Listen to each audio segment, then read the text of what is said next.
السلام علیکم دوستو، welcome to my channel Shan's horror stories. آپ سب کیسے ہیں؟ ٹھیک ہیں؟ امید کرتا ہوں اللہ تعالیٰ آپ سب کو خوش رکھے، جہاں بھی رکھے اللہ تعالیٰ آپ سب کو صحت والی زندگی عطا فرمائے، اور جو اس دنیا سے گزر گئے ان سب کی بخشش عطا فرمائے۔ میں سب سے پہلے گزارش کرنا چاہتا ہوں کہ آپ میرے چینل کو لائک کریں، سبسکرائب کریں اور زیادہ سے زیادہ شیئر کریں۔ شکریہ، تاکہ آپ کی خدمت میں زیادہ سے زیادہ ہارر سٹوریز لے کر آؤں۔ یہ ایک ایسی کہانی ہے جو آپ کو رات بھر جاگنے پر مجبور کر دے گی۔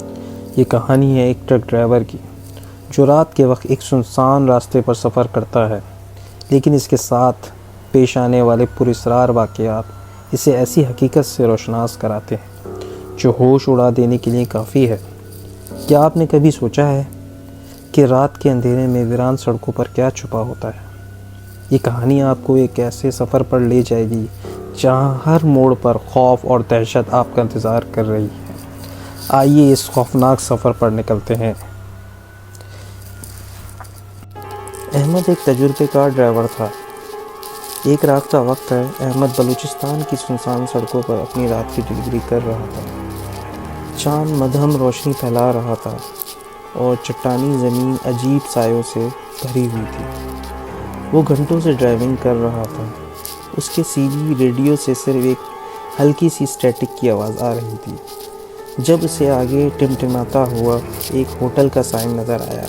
ایک وقفے کی امید میں احمد نے ٹرک کو سڑک کے کنارے کھڑا کیا۔ یہ جگہ کسی پرانی فلم کے منظر کی طرح تھی، ایک پرانا ہوٹل، ایک گیس اسٹیشن جس میں صرف ایک پمپ اور ایک بوسیدہ موٹل۔ ماحول غیر معمولی طور پر خاموش تھا۔ احمد نے محسوس کیا کہ وہاں کوئی اور گاڑیاں نہیں تھیں، جو کہ ایک ہائی وے اسٹاپ کے لیے عجیب بات تھی۔ احمد گھنٹوں سے سفر کر رہا تھا تو اسے بہت بھوک لگ رہی تھی، تو اس نے سوچا کہ اس ہوٹل سے کچھ کھانا کھا لیا جائے تاکہ آگے کا سفر سکون سے گزار سکے۔ تو اس نے اپنے ٹرک کا دروازہ لاک کر کے وہ ہوٹل کی طرف چلا گیا۔ ہوٹل کے اندر جیسے ہی گیا تو ایک بوڑھی عورت کھڑی تھی، جو کہ اس کے چہرے کی طرف عجیب و غریب مسکراہٹ سے دیکھ رہی تھی۔ تو اس نے پوچھا اس سے کہ آپ کیا کھائیں گے؟ تو احمد نے اسے پراٹھا اور چائے کا آرڈر دیا اور خاموشی کو نظر انداز کرنے کی کوشش کی۔ دیواروں پر پرانے پوسٹر لگے تھے اور کونے میں ایک پرانا جوک باکس ایک عجیب کھڑکھڑاتی ہوئی دھن بجا رہا تھا۔ جب احمد کھانے میں مصروف تھا تو اسے احساس ہوا کہ ویٹریس، جو کہ بوڑھی عورت تھی، بالکل نہیں ہلی۔ اس کی آنکھیں بغیر جھپکے مسلسل احمد کی طرف دیکھ رہی تھیں۔ احمد کو گھبراہٹ ہونے لگی اور اس نے جلدی سے کھانا ختم کیا اور بل ادا کیے بغیر باہر نکل گیا۔ احمد فوراً اپنے ٹرک کی طرف چلا گیا اور ٹرک کو سٹارٹ کرنے کی کوشش کی، لیکن ٹرک میں ایندھن ختم ہو چکا تھا۔ وہ جب بھی سفر میں نکلتا تھا تو اپنے ساتھ ایک ایکسٹرا باکس ایندھن کا رکھتا تھا۔ فوراً سے اس نے ایندھن نکالا اور اپنے ٹرک میں اتر کر بڑھنے لگ گیا۔ ایک آدمی اندھیرے سے نمودار ہوا، لمبا پیلا چہرہ اور گہری آنکھیں۔ اس نے احمد سے کہا، تمہیں یہاں نہیں ہونا چاہیے۔ اجنبی سے سرگوشی کی۔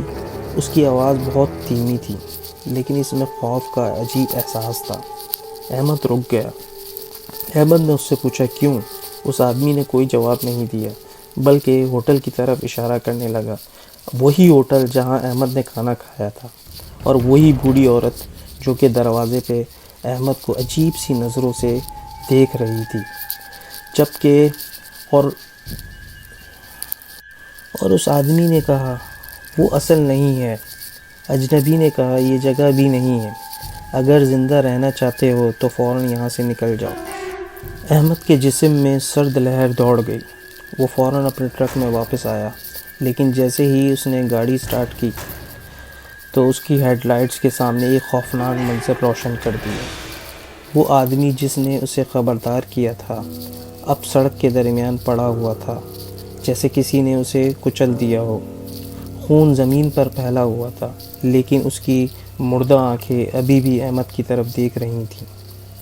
گھبراہٹ میں احمد نے ٹرک اسٹارٹ کرنے کی کوشش کی، لیکن انجن نے کام کرنا چھوڑ دیا۔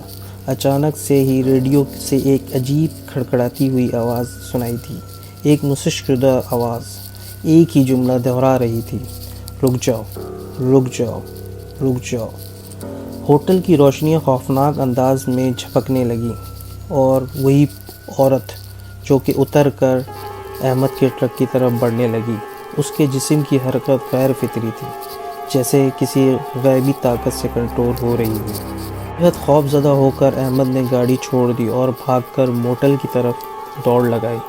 جیسے ہی وہ دروازہ کھول کر اندر داخل ہوا، اندر کا منظر بھی اور بھی خوفناک تھا۔ کمرے میں بوسیدہ فرنیچر اور دیواروں پر خون لگا ہوا تھا۔ ایک آئینے میں احمد نے اپنا عکس دیکھا، لیکن حیرت کی بات یہ تھی کہ اس کے پیچھے ایک سایہ کھڑا تھا۔